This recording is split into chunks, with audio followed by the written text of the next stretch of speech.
start by talking about a concern that many people that I talk to, work with, counsel have. And this is kind of a question, something that bothers many people. When your abuse was taking place, whether it be in childhood or it be in adult relationships, but more in childhood, because in adult relationships we tend to hide what's going on from the outside world. So it's very difficult for people to see what is actually happening. But in childhood, there are people that see what's happening. There are family members, there are friends, there are people that see that something is not right in the family. And it's very upsetting to us to think about this, especially in hindsight, to think back about all the things that went on and all the people that saw it. And it's very frustrating and upsetting to realize that no one did anything about it. And this really goes for all childhood abuse, not just narcissistic abuse, but really all child abuse, because it is going to be evident to the outside world if your narcissistic family allows the outside world in. Some don't. But think of it this way. If someone tried to explain to you what narcissistic abuse looked like, and you had never experienced it before, it would be very difficult for you to comprehend it.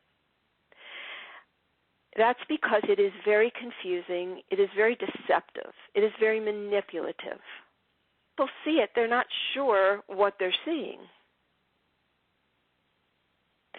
And just as we have cognitive dissonance, which causes us to get confused between what we know and what we're feeling, the same thing happens to witnesses of this kind of abuse. They see it, but then there's a part of them that says, well, that can't be, because this doesn't make any sense. It's not consistent. I don't see it all the time. And the person who's doing the abusing does not seem to be this kind of person. So those looking in are very unlikely to do anything about it. That is one of the reasons, because they can't wrap their head around this kind of abuse.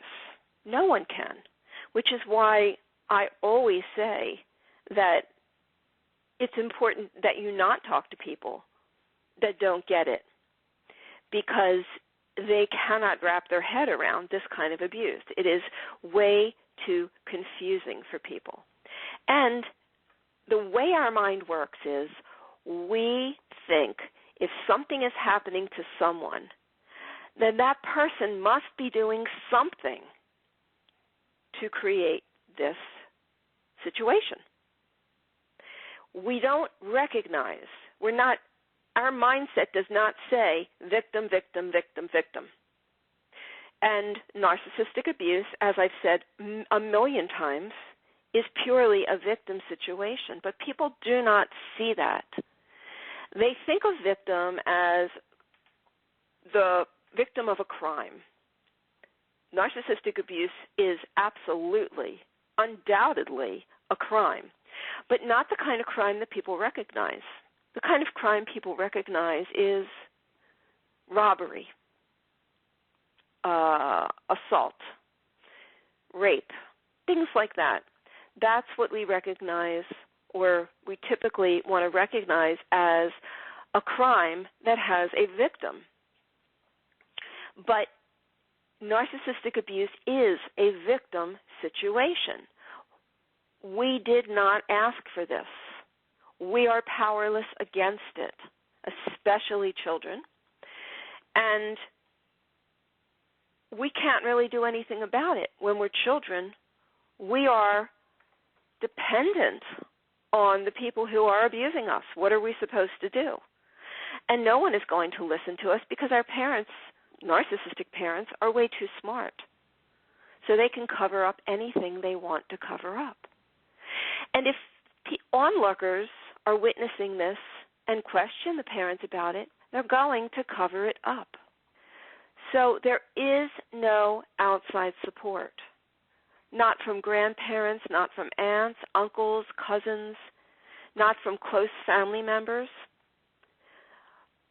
Now, there is sort of an aspect of this where people do not want to get involved. That is absolutely true. There are some people that just don't want to get involved. But I believe if it was clear-cut, if they saw bruises on you, if they saw broken limbs, if they saw that you were being completely isolated and they could tell, or if you were emaciated, or anything that may have been very obvious. Now, in some cases, people will not talk, but for the most part, this is invisible to other people. So they think, well, it can't be as bad as I think it may be, so I'm just not going to get involved because maybe I'm wrong. So there's a lot of doubt that goes that's in the mind of onlookers. So when you think back and you wonder why no one helped you, remember these things. This is very difficult for anyone who is not involved in it to comprehend, to make sense out of, and they cannot be rescuers if they don't understand the seriousness. Many of us don't understand the seriousness. We question ourselves. Am I really remembering this correctly? Am I exaggerating this? There were good times. Am I only thinking of the bad times? Am I a pessimistic person? What is it about me that I can only think of the bad times? There had to be good times. What did I do? Maybe I did something. Maybe the narcissistic abuser was correct. Maybe I deserved what I got. So we go through this questioning in our mind as well. So why wouldn't an onlooker, who's not even in the midst of it, go through this questioning in their minds as well? So there are flying monkeys. There are people who are recruited by the narcissist to ramp up the abuse or to do their bidding for them. And these people are sort of like the enabling partner, the enabling spouse. They don't see what's going on. And what's happened is they've been told that you are horrendously abusive to them, to the narcissist, and they get angry. They've been told that if you're a child, that you are crazy, something's wrong with you, and they get upset because you are putting the parent through a hard time. This is what the narcissist does to us. This is how the narcissist represents their victims. They represent us as crazy and confused, confrontational, and angry. So people who they recruit, flying monkeys that they recruit, see us that way, and they are trying to protect the narcissist. So no one is looking on and seeing this with a crystal clear perspective, which is why we have nobody to help us. But we need to forgive those people around us or that were around us because they know not what they do. They're just as influenced and manipulated as we have been. So if this is something that's bothering you, please remember and understand this. It is why no one comes to your rescue. And even worse, why you feel abused by so many other people. No matter how we try to explain this to people as adults, we cannot possibly explain it. And all we do is create more of a problem for ourselves because they think that we're exaggerating it. They think we're too sensitive, as we've all been told we are. And they feel like we have some responsibility towards this. So they can't make sense of it, so they get angry at us. They get annoyed at us. The only person you can talk to this about is someone who knows this disorder and knows how to talk to you properly, which is why I do what I do. You know, and I was talking to a client yesterday, a counseling client yesterday, and I was explaining that,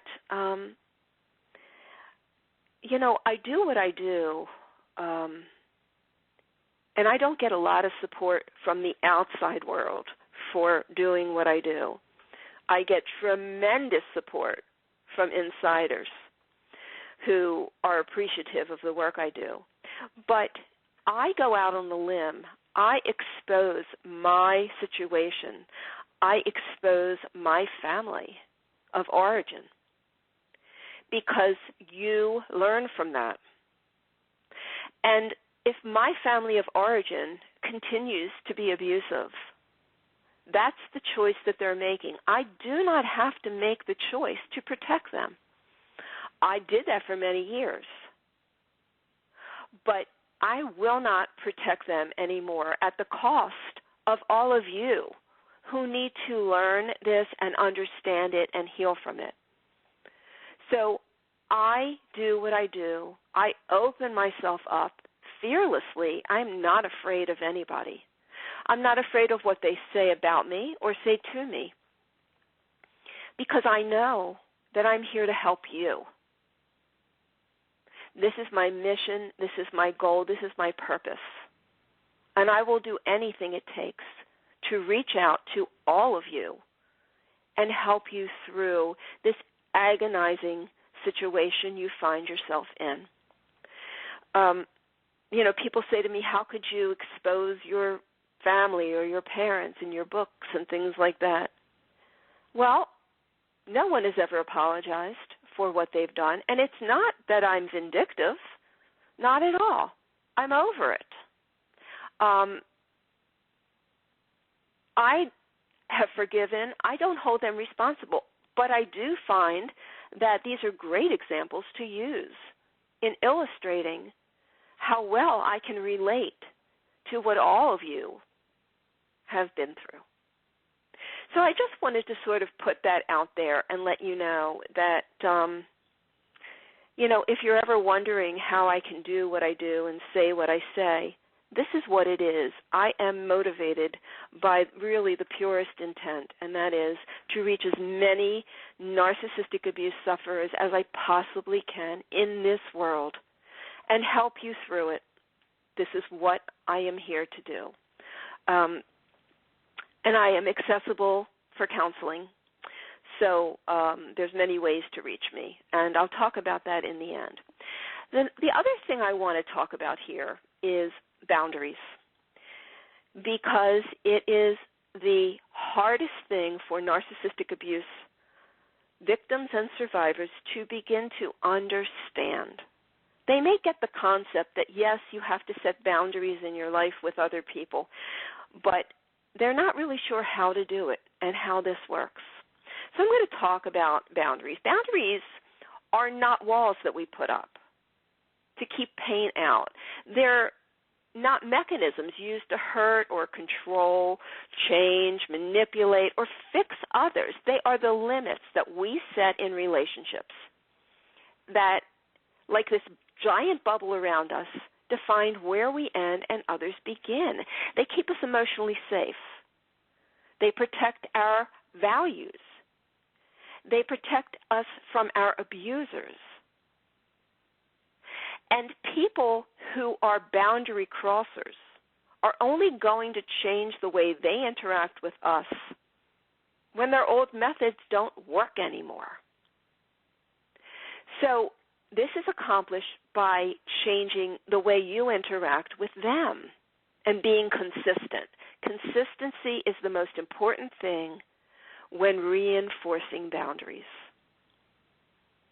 So we can't cause others to change, especially narcissists. They will not change. They will never change.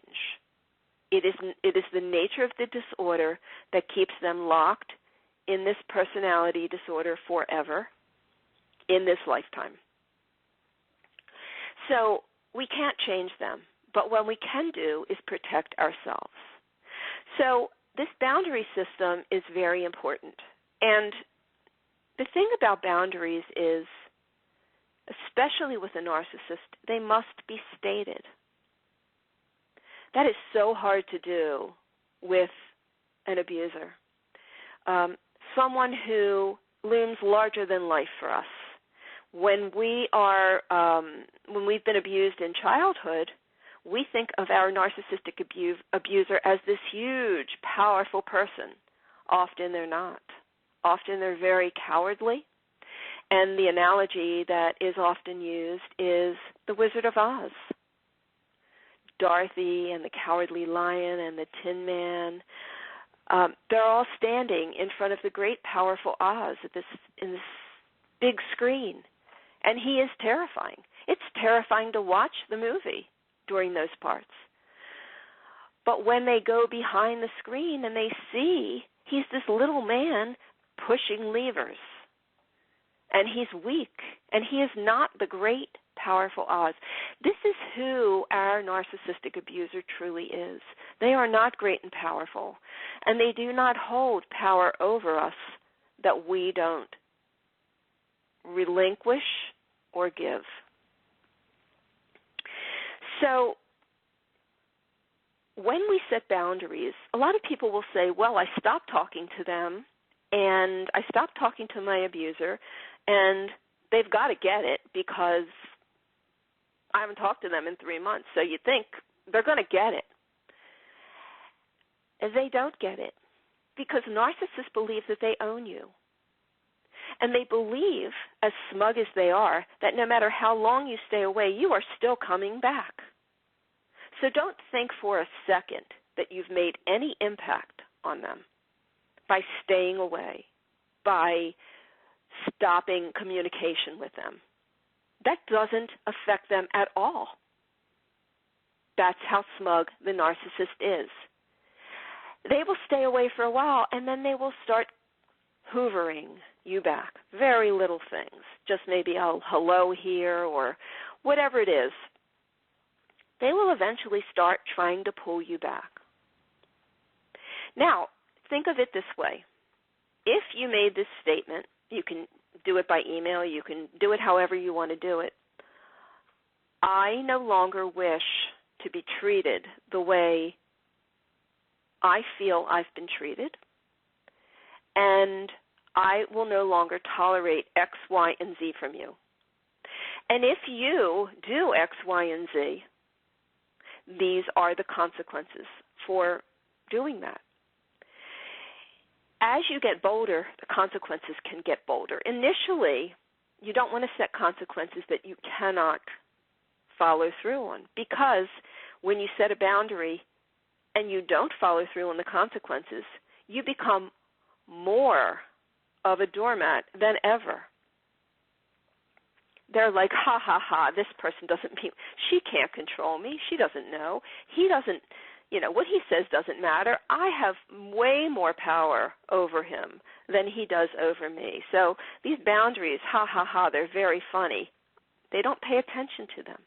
You have to be concrete in the things that you do and the things that you say, and then concrete in the follow-through. This is very similar to raising children. If we discipline, if we set a boundary with our children and we do not follow through with the consequences, we do not teach our children. They do not learn limits in life. So the same thing. I know, and I've actually been in this mindset, how scary it is to state these things with an abuser. It's terrifying to state these things with an abuser. But we must begin stating, or we do not get through and we do not change the nature of this relationship. So, as the abused, it's up to you to decide what you will and will not tolerate.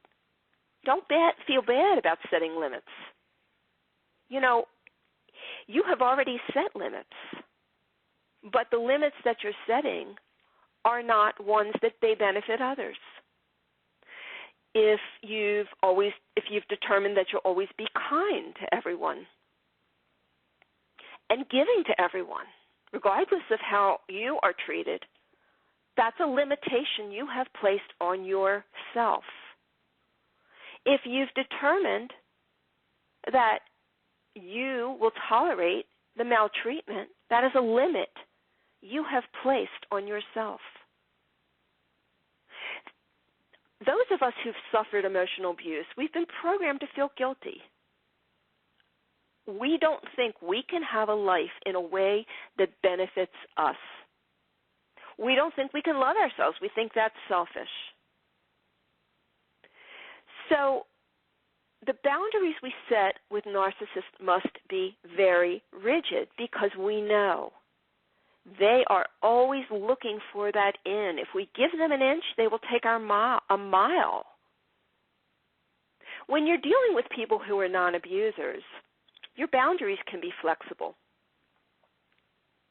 I remember when I started counseling many years ago and described what I had been through. And I was so confused and in so much pain. And this is way before this narcissistic abuse stuff really became mainstream. But my therapist told me that this is a boundary issue. And I'm like, what? Boundaries? You know, I don't know about boundaries. Boundaries, what does that mean in an interpersonal relationship? So she explained to me. And as we worked together, she said that she could see with me that I didn't have boundaries, I had walls. And my walls were either all the way up or they were all the way down. And she explained to me that these are supposed to be flexible. When we're dealing with the average person, we need our walls to be flexible. There's times where we need to keep people out. There's times where we need a level of keeping people out. And there's times where it's perfectly safe to let people in. And that's something that we learn when we get healthier. We learn how to do this. Initially, we really have to have these boundaries very tight with everyone because we don't trust anyone. So in the beginning, we have to create these strong boundaries. But we can get into how to do it with the average person around us later on, once we've gone through the healing process of what we've been through as abused, narcissistically abused victims and survivors. But you must state your ground. And you don't have to start off with no contact. You can start off with limited contact. This is how I started it off. And actually, my therapist walked me through how to do it. She helped me to create the letter that I would actually email to my mother stating what I will no longer tolerate. So I stated these boundaries to my mother, and she kept them for a long time.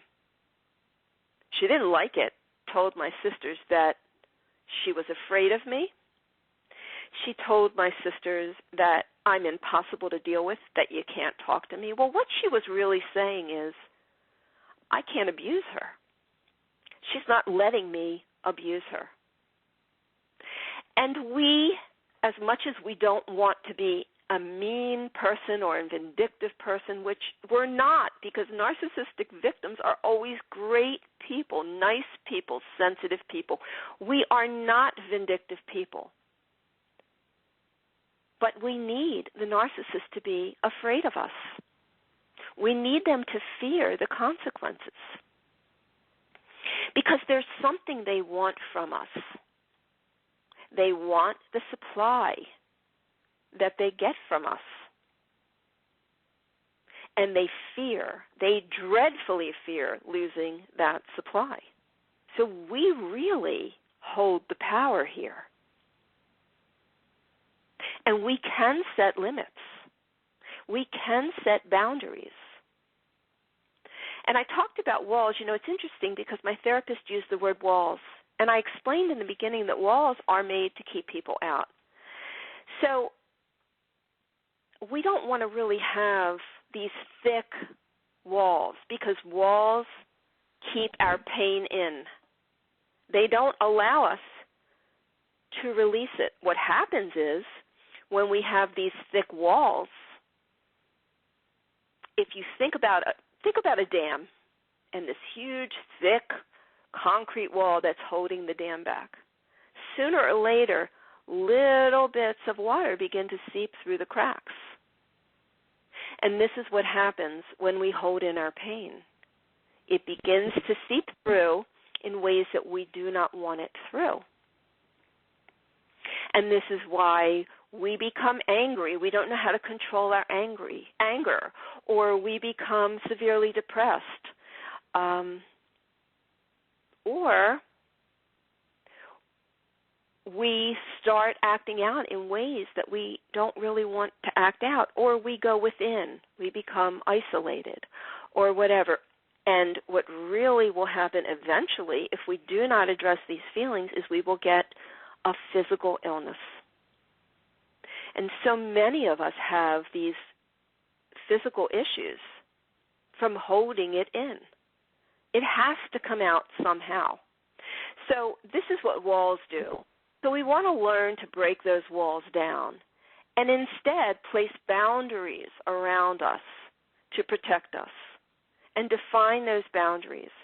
And sometimes it's just a matter of testing it in small places, testing it in the workplace, testing it with a friend that you feel sometimes takes advantage of you. Try it.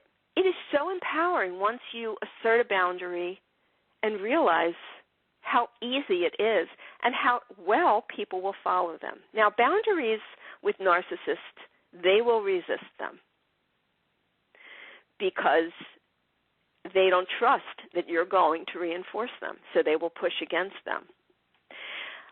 When you decide that you want to set a boundary with a narcissist, you have to be very firm and be ready for them to push against it and be ready to reaffirm and reaffirm and reaffirm. This is the way it is going to be from now on. So if you want to learn more about boundaries, there's in my book, Close Encounters of the Worst Kind, in the paperback book, page 283, but it's actually chapter 30. It's called What Are Emotional Boundaries and How Do I Develop Them? And there's also a chapter in this book about how to say no to people. So there's, as are many other things that you experience. So Close Encounters of the Worst Kind, it really has everything in there for you. But I really wanted to just touch on that topic and explain to you what this truly is about. You cannot insinuate anything with the narcissist. The narcissist does not get it. They think they are smarter than you. And once you become smarter than them, you will hold the power. And there are ways to manipulate the narcissist. And as a kind, nice person who's never manipulated another soul in your life, please understand that this is survival on your part. This is what you deserve to do. Not to hurt them, but to control the environment so that you are safe. And to control a narcissist, you have to reverse manipulate them. So just keep that in mind. We have a caller. This is a caller that calls in pretty much with every show. So let me bring her on and we'll talk. Good morning. Hi. Welcome to the show. Good morning. Good afternoon from Europe. How are you doing today? And I'm doing great. Yes. Well, I'm enjoying your Facebook page, and the issue with boundaries is just this is the cornerstone of it all. It really is. And it takes a lot of practice, but this is probably is what made me stronger, having been on the receiving end of narcissistic abuse from my mother and my daughter-in-law. And that's the only way. It's the only way. And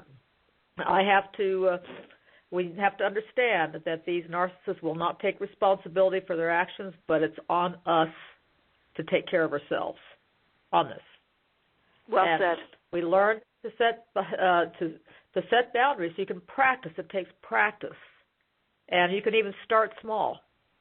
Like, for example, you go to a restaurant and you're not satisfied with the service, or you didn't get what you ordered. You can firmly say, "This is what I didn't order." That's a start, and so you start building up that confidence. That's awesome. And I love the way you explain starting small, like in a restaurant. That's a really, really good idea because, like I said a little bit earlier, once you try it and you see really it's not that hard to do, you do get your confidence up and you do build your confidence. So you can It teaches then diplomacy, use it. too. Yes, it is. It is. It's not to... We're not being mean when we set boundaries. Everyone sets boundaries. If you look around and you pay attention to people who have not gone through what we've gone through, they set boundaries all around them. They tell us no when they want to tell us no. They don't let us get away with things that are not fair, not right, abusive. No, people put their foot down. This is our right to do, right? I have to close the show, but you said some very valuable things, and I really appreciate you listening and calling in. You always have wonderful things to share with us. Okay, we'll have a wonderful evening. Okay, afternoon. I'll talk to you next month then. So, have a good one. Sounds great. Thank you very much. All right, bye. Bye. So we are out of time today, but I wanted to let you know that if you are interested in speaking to me for counseling, you can just go to my website, randigfine.com, and then there's a tab on the top that says Fine Life Issues Counseling, and I do it by telephone, or I do it by, I'm using a new video conferencing system called Zoom, which is awesome. It does not have the problems that Skype has, and I'm just finding it, I just started using it this week, and it's really wonderful. So I am talking to people all over the world from far, far corners of the world, and it is working beautifully. So if you are in need of some help, sometimes it's just a matter of talking to me one time, but I urge you to at least try that. You will feel much better. You will have hope where hope may not have existed. And again, my book is Close Encounters of the Worst Kind. It's available on Amazon and in paperback or as an e-version. So I thank you for listening, and may joy and serenity always be yours. Goodbye. We hope you enjoyed today's programming. To learn more about Randi Fine, read her articles, or to make a counseling appointment with her, please visit randigfine.com.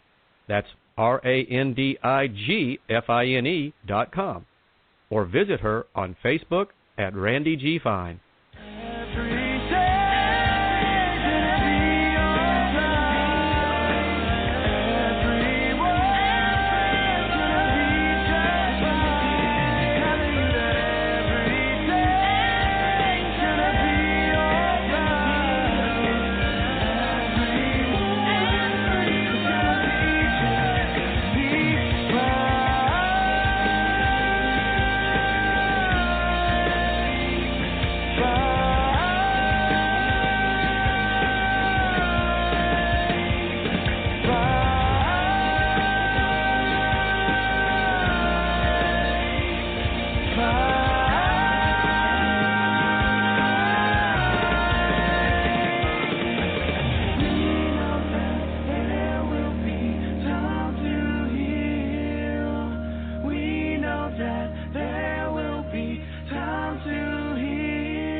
So thank you.